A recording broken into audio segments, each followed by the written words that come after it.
Amperge Convida, com Heloísa Carpena. O Ministério Público como instituição tem suas raízes na França. A expressão parquet vem daí, a magistratura de pé, essencialmente o acusador. O surgimento do Ministério Público está ligado à formação dos Estados modernos e sua definição institucional, depois de uma lenta evolução, foi afinal estabelecida nos códigos napoleônicos. Essa origem da instituição até o desenho atual certamente levou o nosso convidado de hoje a estudar o Ministério Público francês. Eu vou perguntar isso a ele. E analisar as diferenças e semelhanças com o MP brasileiro.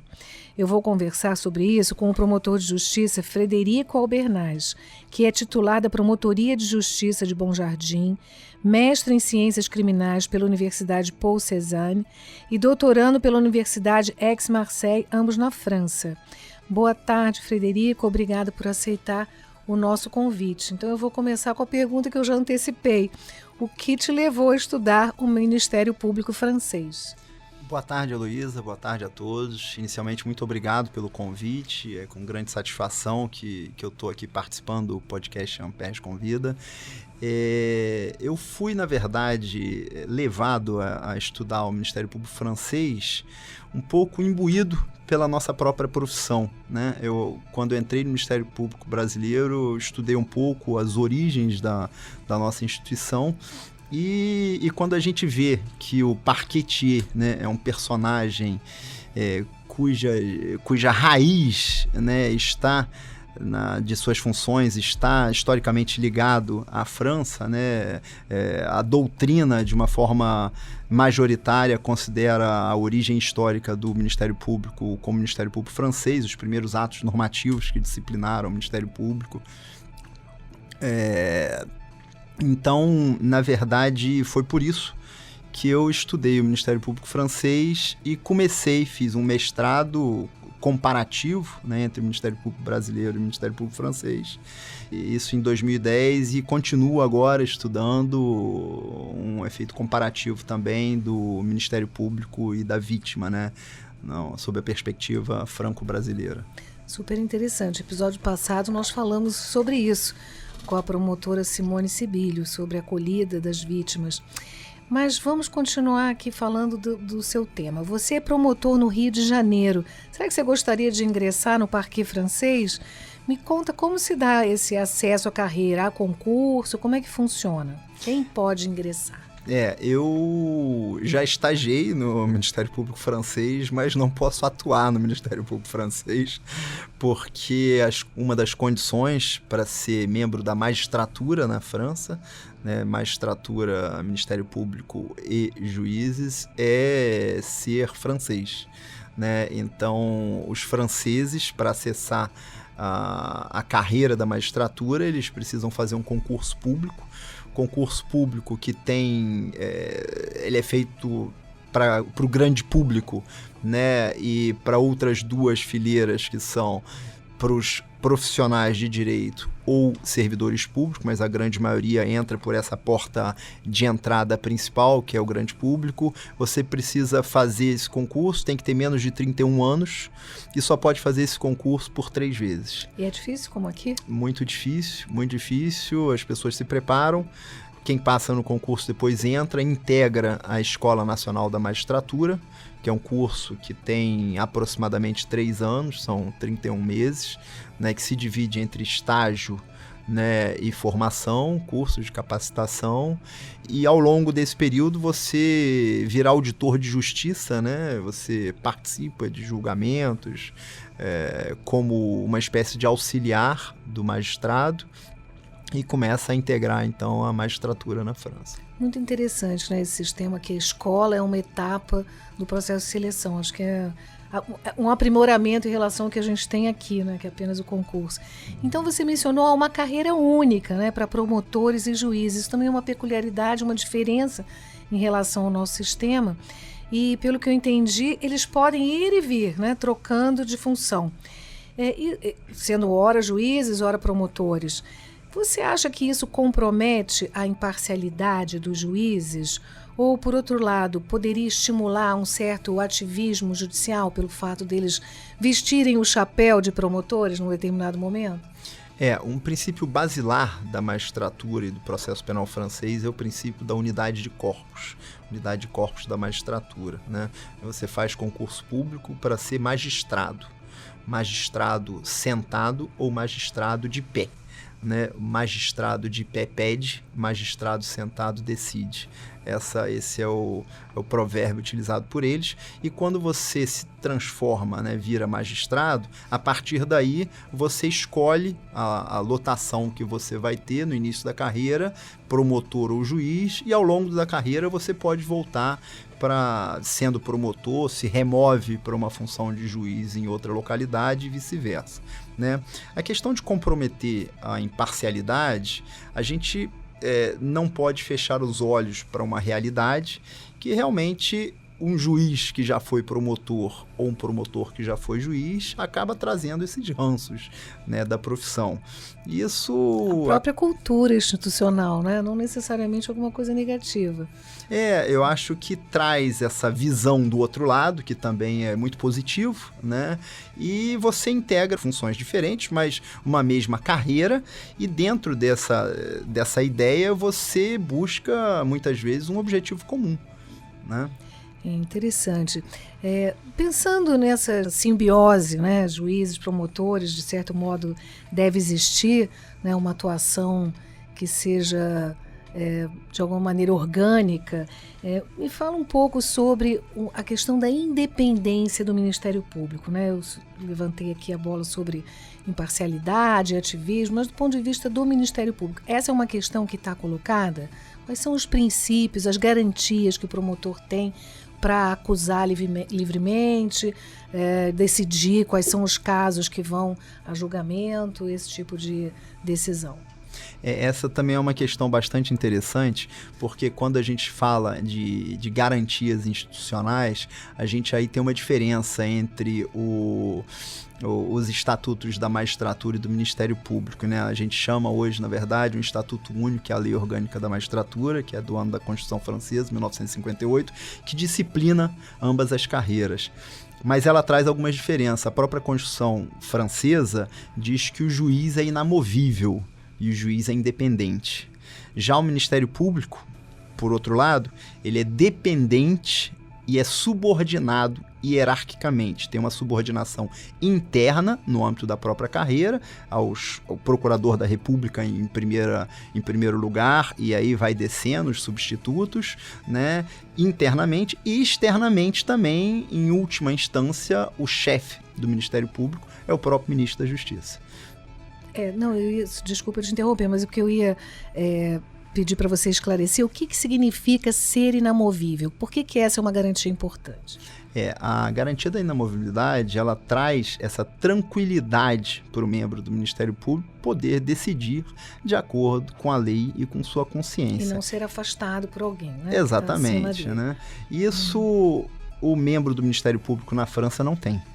Né? O juiz sim tem, mas o Ministério Público não tem, exatamente porque ele é subordinado hierarquicamente ao seu chefe, né? E na verdade, tanto o ministro da Justiça quanto a chefia imediata exercem essa subordinação com determinados limites, né? Já foi muito maior e tem diversos processos políticos rumorosos que alfinetaram essa questão, mas recentemente, principalmente a partir de uma lei de 2013, elas já vieram sendo, essas limitações, né, já vieram sendo atenuadas e, por exemplo, o ministro da Justiça podia anteriormente intervir diretamente sobre um processo individual, dando uma diretriz específica. Hoje ele já não pode.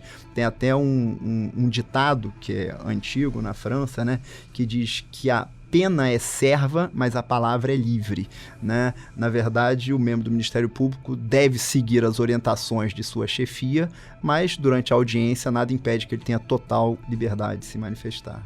Então, conta para nós, ainda falando sobre inamovibilidade e a garantia que o promotor tem para exercer a sua função, algum caso em que a falta dessa garantia tenha, de alguma forma, comprometido o resultado do processo ou a própria investigação. Você tem algum exemplo para nos dar?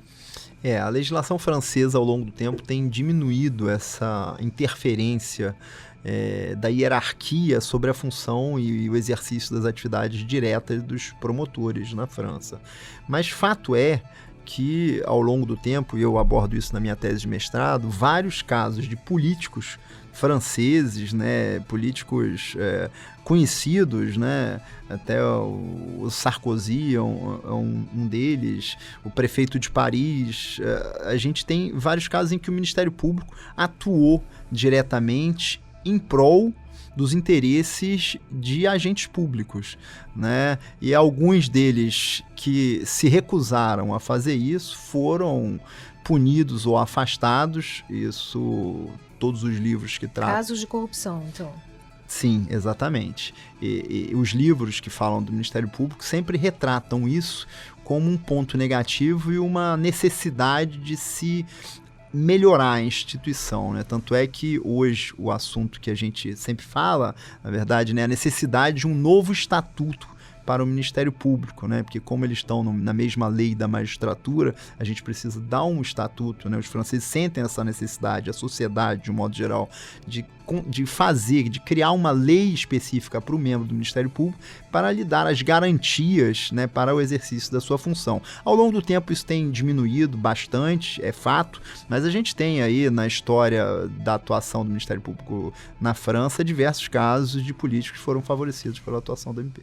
Quando a gente pensa em inamovibilidade, independência, a gente está sempre tendo como foco a influência do poder político, né, sobre a atuação do Ministério Público. Então, é interessante que você tenha trazido o caso dessas autoridades. Mas aqui no Brasil, a gente teria outras influências também, e isso me traz à mente a questão da relação com a polícia. Como é que se dá? O promotor criminal, ele tem o controle também externo da autoridade policial, como da atividade policial, como aqui? Tem. O promotor, ele também controla a polícia na França. A polícia é diretamente vinculada ao Ministério Público, né? Ela está abaixo do Ministério Público. Eles exercem, né, um serviço de permanência, que eles chamam, que fica direto em contato com a polícia, que fica 24 horas, são promotores destacados para ficar 24 horas por dia em contato com a autoridade policial, né? Então, isso é feito por telefone, é uma forma bastante prática, e eu acompanhei isso, é como se fosse um estúdio de rádio, como a gente está aqui. Eles ficam ali recebendo ligação e dirigindo a atuação do policial, né? Tem um instituto também, que é a garde à vue, que é um tipo de prisão administrativa que eles fazem na fase do inquérito na França, e essa prisão, ela é decidida, ela é feita por 24 horas, é uma espécie de detenção. A pessoa é chamada para prestar um depoimento, fica 24 horas na delegacia de polícia, à disposição da polícia, para que as investigações, elas progridam, né? Esse prazo pode ser aumentado 24 a 48, pode ir até 72 horas, dependendo do crime, né? Ele aumenta de acordo com o crime. E quem decide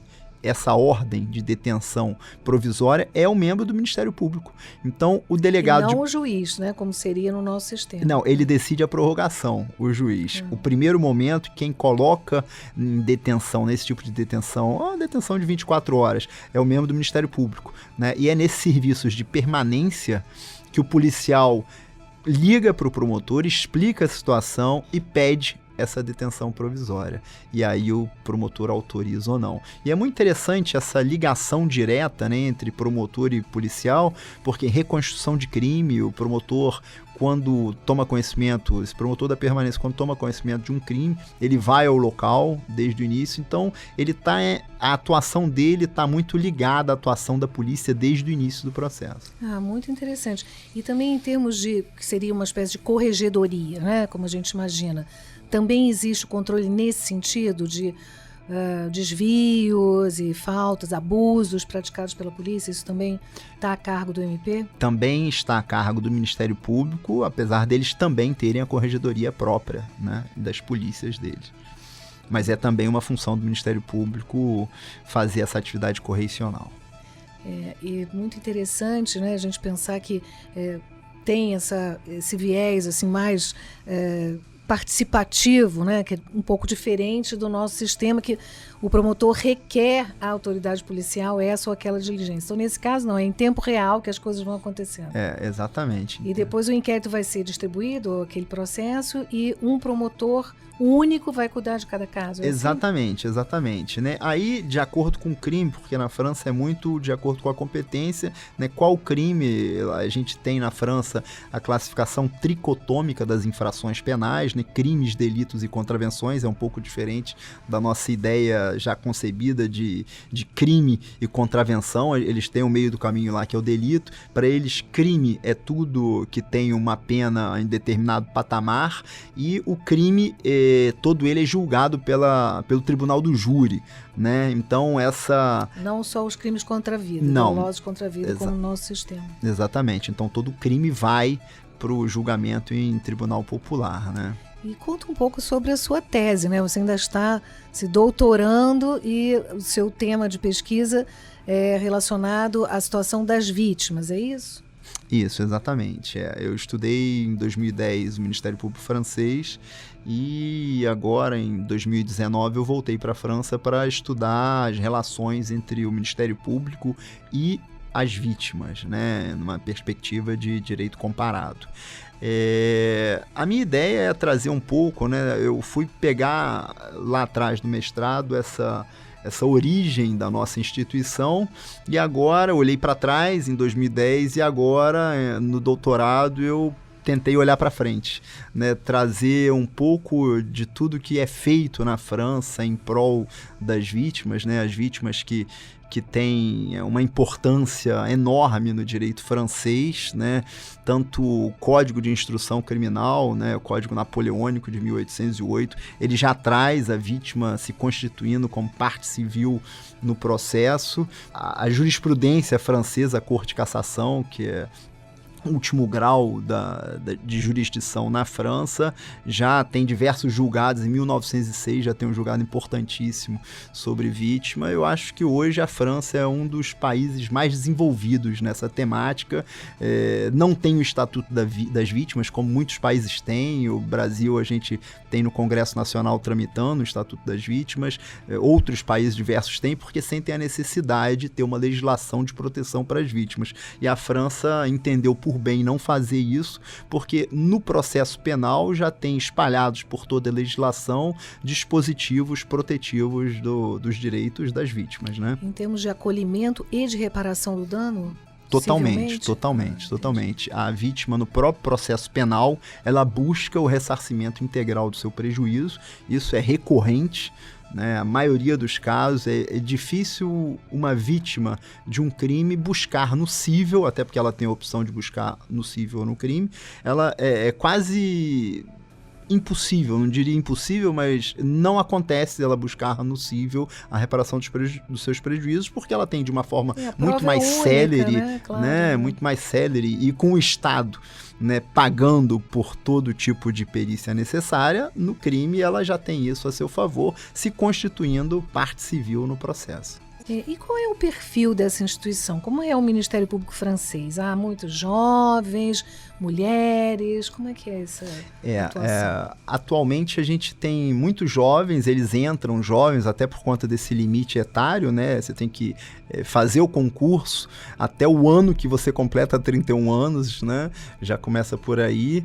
E muitas mulheres, é bastante dividido, mas atualmente muitas mulheres têm sido aprovadas e são jovens que iniciam uma vida profissional. Na França, na verdade, você faz a faculdade de Direito com 3 anos, né? Depois você pode fazer um mestrado de mais 1 ou 2 e um doutorado. Então, assim, a pessoa, para fazer o concurso, precisa ter o primeiro ano de mestrado, ou seja, 3 anos mais 1, né? As pessoas se formam muitas vezes aí, começam a fazer cursinhos preparatórios, um pouco como a gente faz aqui no Brasil, né?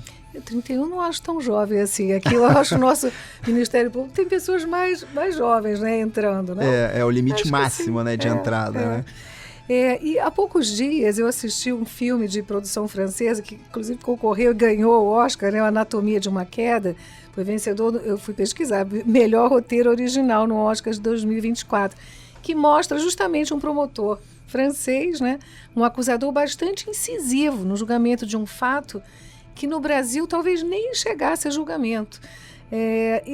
O filme retrata assim, com fidelidade esse modo de atuar e como se passa o julgamento? É fato ou é ficção? Você viu o filme? Eu vi, assisti. O filme é muito bom, né? Muito interessante. Ele deixa até o final uma dúvida, né? Na cabeça do espectador.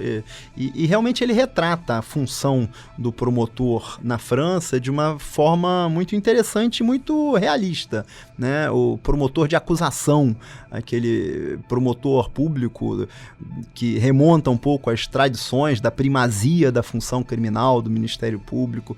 Então é bem interessante que ele né, no filme a gente vê que ele não tem... Conta um pouquinho da história, senão os ouvintes não vão entender, né? A nossa crítica. É um filme que trata, né, na verdade, de um suposto suicídio ou homicídio, que até o final é o que se discute, um casal, né, e o marido teria ou sido jogado pela janela ou empurrado pela esposa, e se investiga do início ao fim se ela foi acusada pelo suposto homicídio do marido, e se investiga se ela seria ou não culpada por ter empurrado o marido, né? E na verdade é bem interessante porque nos autos, né, só tinha os dois em casa, o filho do casal tinha saído para passear e não há prova nenhuma nesse sentido. Né? Não há nenhuma testemunha e nenhuma prova, né? Convincente. Inclusive a prova técnica diz que é improvável, né? E que teria sido empurrado, né? Então assim, e mesmo com tudo isso, esse caso é levado a julgamento, né? Ele é acusado e ela é levada a júri popular. Você acha que no Brasil isso aconteceria? Eu acho que isso não seria nunca então, denunciado pelo Ministério Público. Os promotores franceses são mais durões. São. Eu fiquei com essa impressão também do filme. É interessante. Mas nós falamos bastante da atuação criminal e eu queria trazer para a conversa, né, o papel do Ministério Público brasileiro. Você foi lá investigar, né, as diferenças e o que nós temos em comum, né, dessa origem francesa do MP do Brasil, mas nós temos aqui um papel mais parecido com o ombudsman, né, que remete aos países nórdicos, que o MP francês não tem, não é verdade? Me conta, como é a atuação do MP lá na França na área civil? Na verdade, assim, o Ministério Público atua no civil, sim, mas muito pouco na França, né? Na área empresarial, outras áreas, família, infância, mas a primazia da função criminal é um traço marcante do Ministério Público francês. O Ministério Público francês, apesar de remontar esses primórdios da instituição internacionalmente falando, ela é uma instituição que se prendeu sempre ao longo do tempo à primazia da sua função criminal. Então, a gente vê que o nosso Ministério Público se desenvolveu muito mais ao longo do tempo, né, atuando em pós-Constituição principalmente, né, mas é considerado, não só na França, como em diversos outros países, como um Ministério Público de vanguarda, né, um Ministério Público que realmente atua em diversas áreas e, no meu entender, até porque é uma necessidade do nosso país que a gente atue em diversas outras frentes que os órgãos públicos e a própria sociedade não ocuparam ainda, que talvez em países mais desenvolvidos isso já seja regulado pela própria sociedade ou outros órgãos públicos. Sim, ocupando um espaço que seria da sociedade civil organizada, né? Mas hoje me parece que essa é a grande vitrine, né, do nosso Ministério Público. Você concorda? Concordo. Eu acho que a gente cresceu muito nisso por uma necessidade, evidentemente, e a gente está se desenvolvendo muito nisso, né? Ao longo do tempo, aqui no Rio de Janeiro a gente vê isso com muita evidência, né? Os colegas atuando aí na área civil, na área de tutela coletiva, no primeiro, segundo grau, de uma forma muito ativa até, né? Nos mais diferentes assuntos. Muito bem. Muito obrigada, Frederico, pela sua entrevista. Eu vou terminar convidando os ouvintes a acompanharem o nosso programa, o Ampere Convida. Você pode se inscrever lá no Spotify, avaliar e mandar seus comentários. Toda terça-feira, um novo programa está disponível na plataforma ou no site da Ampere, no site da Rádio Roquete Pinto. Ampere Convida, com Heloísa Carpena.